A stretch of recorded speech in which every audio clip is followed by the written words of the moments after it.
Paano ka naman napunta sa pagbi-business? Kami talaga ay mahirap kami. So, ang ginawa ko noon, nag-aral ako ng mabuti, nagsunog ako ng kilay. Alam mo yun, aral, bahay, walang bisyo. Kasi gusto ko nga mag-graduate with flying colors. Alam mo yun, kasi nga kapag maganda ang grades ko, for sure, may mga company na kukuha sa akin at maa-attain ko yung pangarap ko na trabaho, which is to be an anchor before, reporter also sa ABS-CBN Gensan. So, ganun siya.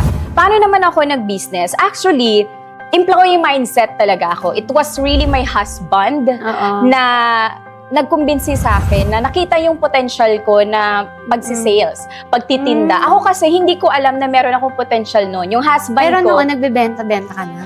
Yeah, before, nung elementary ako, hindi ko kasi alam na, alam mo yung may mindset ako ng entrepreneurial. Kasi nga, ang isip ko, employee mindset. So sabi niya, nakitaan kita ng potential. Why not mag-business tayo? Kasi I really want you to achieve your dreams, that is to provide a good life for your family. Alam mo yun, so sabi niya, sige, mag-business tayo. Tapos with his guidance naman, ayun. Pero it's not that easy. Alam mo yun, sobra. Alam mo yung hindi siya walk in the park lang. Actually, walk in the park siya, but Jurassic Park, yun yung sinasabi ko. Kasi sobrang hassle talaga, sobrang hirap magnegosyo, ganun. Kasi after ABS-CBN, nag-government pa ako. After government, saka na ako nag-business. Kasi nung nag-government ako, nag-loan ako. Nag-loan ako para lang makapagnegosyo ako. Magkano yung niloan mo? 200,000. And that is a big money for me before. Kasi nga walang-wala kami. Alam mo yun. So yun, ininvest ko siya. Tapos nag-aral ako sa aesthetic clinic dito sa Metro Manila.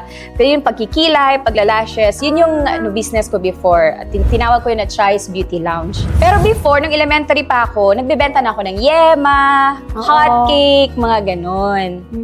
And nakakatuwa na marinig yung story mo na yun talaga yung skill na kailangan para maging successful ka. Yeah. Yung pagbebenta, na para sa ibang tao, parang ano yan, benta-benta, parang like isang reporter, di ba? Actually, nabash ako before. Alam mo yung nababash, parang nilalang ako before. Kasi nga ABS-CBN reporter ako before. Mataas yung pagkakilala, pagtingin, kasi nga reporter, news anchor. And okay lang ba magmayabang, parang multi-awarded news reporter. So hindi lang siya basta-basta. Achiever ka talaga. Achiever talaga.